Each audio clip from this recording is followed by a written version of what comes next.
¿Cómo están, amigos? Bienvenidos. Soy Jorge Rodríguez y los acompaño en esta edición de Las Cosas Como Son. El caso del avión presidencial continúa dando vueltas en la cabeza de todos los peruanos. Todos nos preguntamos quién es Lai Vázquez, este sospechoso pasajero que estuvo a bordo del avión presidencial y de quien se presume podría tratarse de Fray Vázquez Castillo, el prófugo, sobrino del presidente Pedro Castillo. Vamos a analizar este complejo escenario político y judicial con el doctor Julio Espinosa, abogado penalista, quien está con nosotros en RPP. Doctor Espinosa, bienvenido. Jorge, ¿qué tal? Encantado. Gracias por compartir estos minutos con nosotros. ¿Qué tipo de delitos podría haberse cometido si ha estado al interior del avión presidencial el sobrino prófugo del presidente Pedro Castillo, Fray Vázquez Castillo? Este hecho ocurrió el 23 de junio y Fray Vázquez estaba ya siendo buscado por la justicia desde finales de marzo. Sí, mira, hay siempre en el plano de la hipótesis, porque son, digamos, denuncias que se han conocido recientemente y evidentemente la Fiscalía, que es el órgano encargado, está haciendo las verificaciones y las indagaciones para establecer qué es lo que realmente ha sucedido. Pero poniendo esta nota condicional, si es que hubieran evidencias y aparecieran datos que en efecto una persona, es decir, el sobrino Fray Vázquez Castillo, que desde el mes de marzo, desde este año, sufría y pesaba contra él una orden de prisión preventiva, una orden de captura a nivel internacional. Es más, respecto de la cual el propio Estado, aplicando la ley de recompensas, ha anunciado la entrega de una recompensa por su ubicación o captura. Claro, está entre los más buscados. Por supuesto, en teoría, dentro del programa que dirige el Ministerio del Interior. Exacto. Significaría, subrayo esto, significaría que había una acción orientada a poder de alguna manera procurar su fuga, procurar su desaparición en términos personales de la búsqueda que hace el sistema de justicia luego de haberse dictado una resolución confirmada en segunda instancia. Esto, en buena cuenta, para quienes hayan podido participar en calidad de autores o cómplices, significaría la posible imputación de un delito de encubrimiento personal en la medida que se haya hecho con esta finalidad y, repito, que existan las evidencias suficientes para establecer que ese suceso ocurrió. ¿Aquí estaría también incluido el ministro de Defensa de ese entonces, José Luis Gavidia? Esencialmente, quienes han participado o quienes habrían participado en este hecho, si es que se ha producido, si es que han tenido una intervención directa en la decisión de quienes viajan y quienes autorizan la participación de personas ajenas a una comitiva que se entiende va a realizar un acto oficial. Sin embargo, este es el primer escenario, el más delicado, que evidentemente la Fiscalía está investigando y tendrá que recabar información de toda índole documental, personal, testimonio. ¿Estamos hablando de una pena de cuántos años? Mira, aproximadamente. Va entre los 2 y 6 años, dependiendo de las características de su realización. Pero a lo que voy es que si la tesis del gobierno o de las autoridades o los representantes del presidente, entiendo, es que no viajó el señor Fray Castillo, sino que más bien... Viajó Johnny. Viajó Johnny. Dicen los defensores del presidente Castillo. Si así hubiera sido, yo creo que también debe evaluarse, tendría que evaluarse la posibilidad de la imputación de otro tipo penal que podría ser, siempre condicional, el delito de peculado de uso. Doctor Espinosa, vamos a continuar analizando este punto. Muy bien, continuamos aquí en Las Cosas Como Son. Estamos precisamente analizando este tema del avión presidencial y el presunto viaje del sobrino prófugo del presidente Pedro Castillo. Hablamos de Fray Vázquez Castillo. Lo analizamos con el doctor Julio Espinosa, abogado penalista. Bueno, los representantes del Ejecutivo mantienen esta posición, ¿no? Fue un error material, dicen, no fue un error de transcripción del nombre o del DNI. ¿Esta realmente es una respuesta o un argumento como para tomar en cuenta con seriedad? No, hay que tomar como un argumento de parte, ¿no? O sea, en el contexto de imputación de un posible delito grave como es el encubrimiento, es la Fiscalía la que tiene que investigar. Pero para eso la Fiscalía no se va a guiar únicamente por el testimonio o por un documento donde aparentemente hay un error material en la redacción de un nombre. Por ejemplo, va a pedir informes, hasta podría llevar a recabar, si es que existieran, videocámaras del lugar donde se ha producido todo este traslado, transporte de ida y de arribo de esta aeronave, claro, para saber con precisión, más allá de las versiones o de lo que redacta un documento, si en efecto viajaron las personas y poder identificarlas. Creo que hay métodos que la Fiscalía muy bien puede usar para llegar a la verdad de los hechos. Ahora, curiosamente, doctor Espinosa, Lai se parece mucho a Fray, ¿no? Más que a Johnny.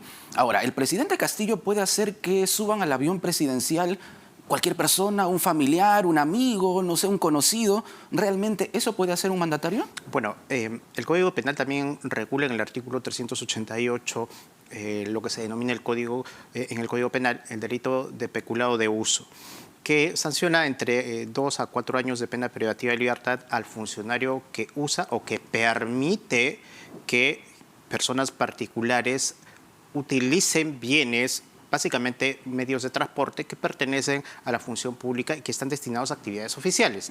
Tendrá, si esa es la versión del gobierno, del presidente o de los ministros, que quien más bien participó de ese viaje, ese señor Johnny Vázquez Castillo, tendrán que explicar cómo así, en una fecha en que este señor tiene condición de procesado, ha participado de una actividad oficial y ha sido, digamos, invitado por el presidente, y en qué condición, sin tener ninguna, hasta donde se sabe, calidad de funcionario o servidor público en ninguna institución, claro, y en ninguna actividad que se entienda forma parte de la política de gobierno. Porque se trataba de un viaje oficial, ¿no? Se trata de Fray, Lai o Johnny, que hacía un sobrino del presidente Castillo en el avión presidencial en un viaje oficial. Con seguridad, la Fiscalía tiene entonces, es mi apreciación, tiene dos hipótesis. La hipótesis principal, que tendrá que profundizar en la investigación, es el posible delito de encubrimiento personal. Y en segundo lugar, si se deriva la hipótesis que está sosteniendo el gobierno, pues la posibilidad inclusive de un delito de peculado de uso, que será resultado de lo que produzcan las investigaciones que entiendo ya diligentemente han empezado a hacer los representantes de la Fiscalía. Este tema no está separado tampoco del caso que envuelve a la primera dama de la Nación, Lilia Paredes Navarro. Hoy precisamente se ha reprogramado la audiencia en la que se va a ver el pedido de impedimento de salida del país por 36 meses y la comparecencia con restricciones que está pidiendo el equipo de fiscales que investiga los casos de corrupción en el poder. ¿A qué escenario se enfrenta la primera dama Lilia Paredes? A ver, lo que más llama la atención de lo que ha sucedido el día de hoy, según se ha conocido públicamente, es que por tercera vez se frustra una audiencia tan importante como esta, ¿no?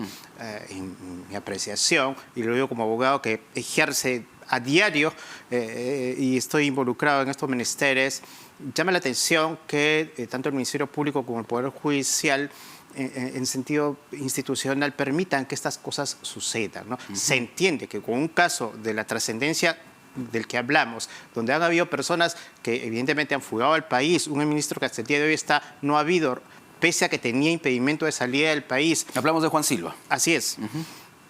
O sea, con tantas implicancias, una medida de impedimento de salida del país que se pide contra la primera dama y otras personas de ese entorno, no se ha atendido hace cerca de un mes.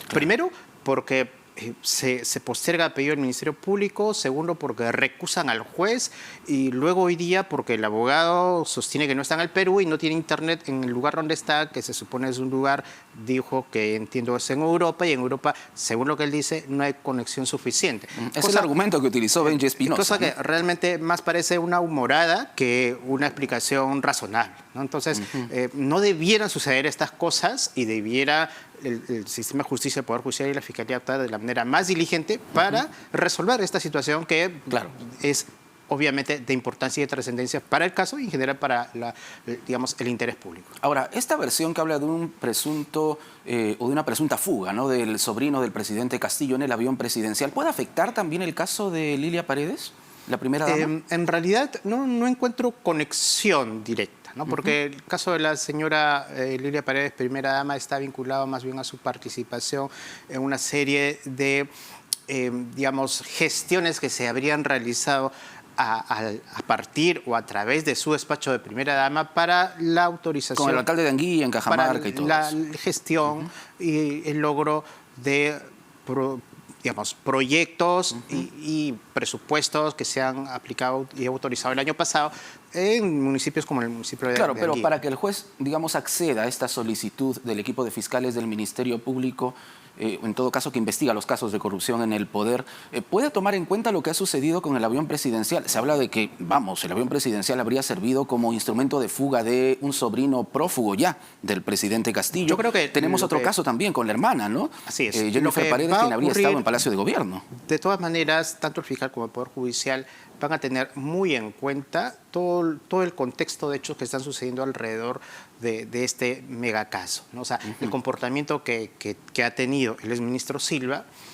el comportamiento que ha tenido en su momento la cuñada del presidente o cuñada hija de la señorita Jennifer Paredes, que también en un momento, digamos, según la información que existe, intentó no acatar este mandato de prisión preventiva.